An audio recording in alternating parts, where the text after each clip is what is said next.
Hello my dear friends, you are on the Military Summary channel, and today we will discuss the situation in Ukraine on the 6th of February of 2023. Today we have a lot of very interesting updates, so let's start.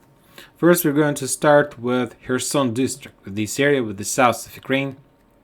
The Russians reported that as a result of previous 24 hours artillery duels in these areas, the Ukrainian lost 4 artillery systems, one Grad, another Akatsa, another Gvozdika, and another D-30 howitzer.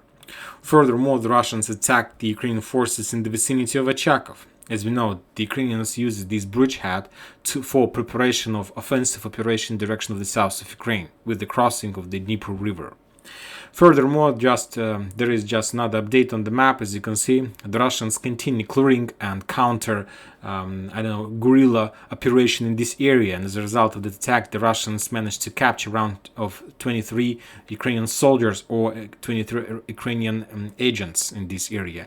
If you remember, during the previous weeks, the Russians almost every single day published a video or photos of some kind of when they were able to find some kind of positions or places where the Ukrainian agents were hiding the ammo and weapon and something like this. Now let's move to the south, to Zaporozhye and Ugledar area. As you can see, there are a lot of icons in this area that says that there are very heavy clashes where during the previous 24 hours the Russians reported that they were attacking the 1st Brigade, 72nd Brigade in the vicinity of Ugledar. Furthermore, the Russians were attacking with artillery, with some kind of recon combat and so on, the Ukrainian position, the Ukrainian forces in Novodarivka. And as a result of clashes during the previous 24 hours, the Ukrainians lost around 70 armored vehicles, 70 soldiers, 2 armored vehicles, and 2 artillery systems, Howitzer D-20 and Howitzer D-30. When talking about Ugledar, the situation is very interesting and very difficult for both sides. The Ukrainians and the Russians are moving more and more reserves. As you know, maybe you heard that the Western sources are saying, and the Ukrainian sources are saying as well, that within the next 10 days the Russians are planning to start their greatest offensive operation. And the Ukrainians and the Western sources are saying that the Russians are planning to attack from the south, from the east, and from the north. When talking about the east direction, we understand that the Russians are planning to take control over Bakhmut. We will come back to Bakhmut in a minute. When talking about the north, we understand that the Russians are trying and planning to develop their bridgehead from the north in direction of Liman and to try to encircle Sloviansk from the west. But when talking about the south, we understand that the focal point, the focal town, the vital town that the Russians are trying to penetrate, to break, is Ugledar. And when talking about the central part and the north part, we see that the Russians do have progress there. They're completely successful. We can't even compare the Ukrainians and the Russians army in the vicinities of those areas. But when talking about the south, we see that the Ukrainians still controls Ugledar, and Ukrainians still hold their positions, and they're not giving the Russians even a chance to penetrate this area. And I believe that the Russian commanders took a decision to move more forces in the vicinity of Ugledar, and within the next, if the Russians are planning to start greatest offensive operation within the next 10 days in Ukraine, that means that they need to take Ugledar within the next 5, 6, 7 days with some group of army. So they need to have some forces, they need to accumulate some forces, they need to attack Ugledar. These forces is going to have losses, then the Russians will push these forces back for fulfilling, for replacement process and so on, and after that, maybe in a month, these forces will be returned back to the front line. But they need to penetrate this area with heavy losses, with very heavy losses, and then the rest of the Russian army will continue doing this job, and they will continue their movements in direction of Pokrovsk. I believe that the main direction of Russian forces from the south is to get as close as possible to Pokrovsk. One more time. During the previous 24 hours, the Ukrainians lost around 70 soldiers, 2 armored vehicles, and 2 artillery systems. Today we received some updates from Marinka. The Russians continue moving in this direction, and as you can see, the Russian source map has been updated. Now they're showing that they managed to cross the central line, central street in this area, the focal street, and they entered the southwest part of Marinka, and they established control over this residential area, and now they're doing some kind of clearing operation. But when talking about the western part of Marinka, Ukrainians still remain control over this territory. When talking about Avdiivka, Peski, there are no updates from this area. I believe that there is some kind of local artillery duels, local clashes, but without any progress on the ground. Now we are moving to Bakhmut. Bakhmut, there are a lot of updates from Bakhmut. The Russian sources are saying that situation from Ukrainians in Ukrainian army is very critical. It's critical. The Russians have progress in the south, east. The Russians have progress in the south. The Russians have progress in the east. The Russians have progress on the north. Furthermore, when talking about Krasnogora, today we received first information of the fact that the Russians entered this town and that they managed to penetrate the Ukrainian defense orders. And I believe that within the next few days, the Ukrainians will take a decision to step back from this area in direction of Paraskovyevka. When talking about Paraskovyevka, the story about Paraskovyevka is much harder than the story with Krasnogora. Because first of all, if the Russians want to establish control over Paraskovyevka, they need to cross at least the number of rivers and the railroad. So this is not an easy job. When talking about Krasnogora, this town completely is located on the Russian side. When talking about Paraskovyevka, this part of Bakhmut is located on the Ukrainian side, and I believe the Russians will be forced to pay a lot of time before they are able to take control over this town. Furthermore, I believe that maybe they will try to encircle this town from the north. But anyway, they are able to do this. They can do this because, as we discussed, they have Bruchhead and Blagodatne, and from this area they can develop their movements in any direction, to the south, to the east, to the west, and whatever they like. When talking about the south front line of Seversk Bruchhead, about the towns like Bandarna, Vasyukovka, Sakha-Vantsety, Nikolaevka, Pavlovka, and Belogorovka, the Russians reported that, and today the Ministry of Defense of Russian Federation reported for the first time that the Russians managed to establish control over a small village Nikolaevka. So this town, according to the Russian Ministry of Defense, is under their control. Furthermore, when talking about the Ukrainian Ministry of Defense, they also publish their reports every single day about the Russian movements and so on. And today, for the first time since the beginning of the special operation, the Ukrainians included information about some offensive operation in direction of Vasyukovka. So that means that the Russians cleared the vicinity of Sakha-Vantsety, cleared the vicinity of Nikolaevka. They are cleared their back, some kind of their front line in the back, and now they're moving in direction of Vasyukovka. And I believe that the Russians need another day or 2 or 3 or maybe a week to establish control. But anyway, when talking about the Ukrainian army, from now on, they are not able to stop any Russian movement on any front line, except the Ugledar. But anyway, I believe that Ugledar is going to follow as well within the next few days or something like this. When talking about the entire Donetsk front line, the Russians reported that as a result of clashes during the previous 24 hours, the Ukrainians lost around 90 soldiers, 4 armored vehicles, and 1 artillery system D-30. Furthermore, the Russians destroyed at least 1 ammo depot in this area and another fuel depot in this area as well.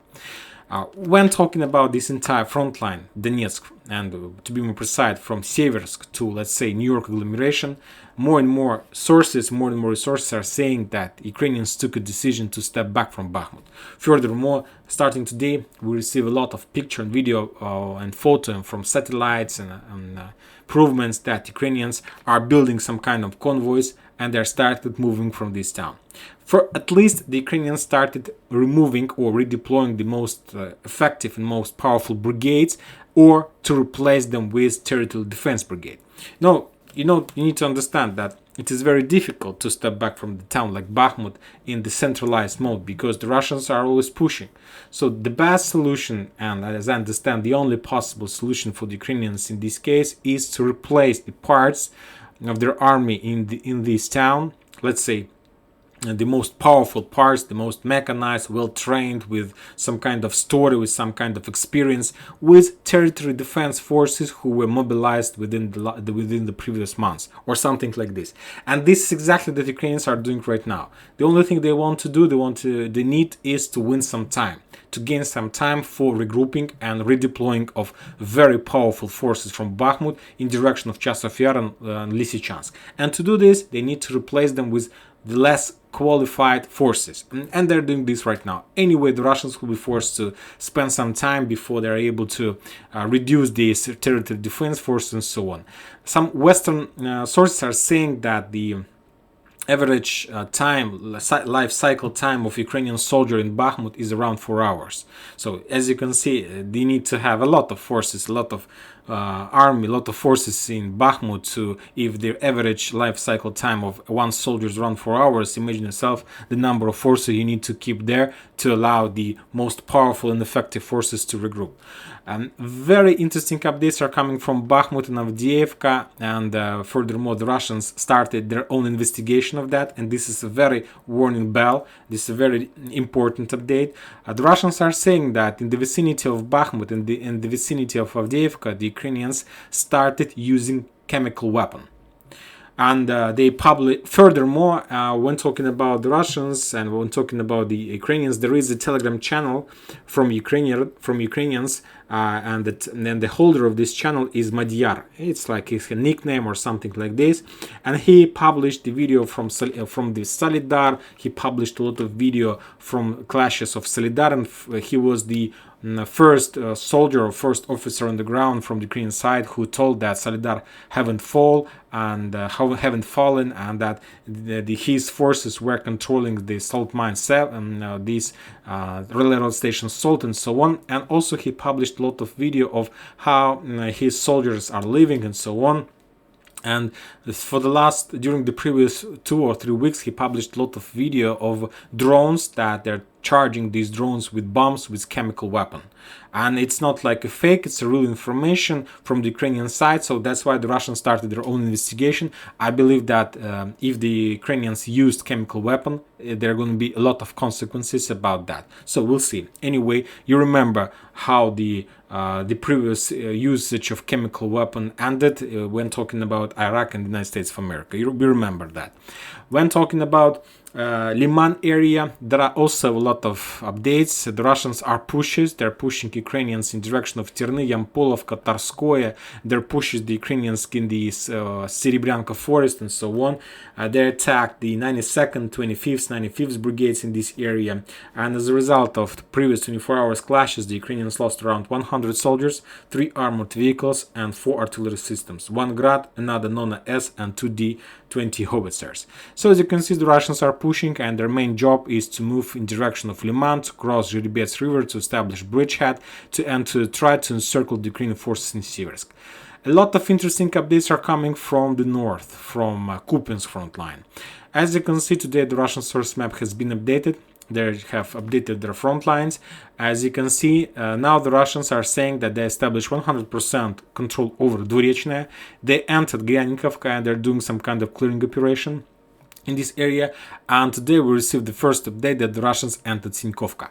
When talking, if you remember, and when talking about the Russians report, they are saying that they were attacking Sinkovka, I believe, for the last few months, and it was the checkpoint and the main base of 14th Mechanized Brigade. And by the way, today the Russians also included this brigade one more time in the reports, 103rd and 14th Mechanized Brigade. And as a result of clashes in this area, the Ukrainians lost around 40 soldiers and something around 2 armored vehicles.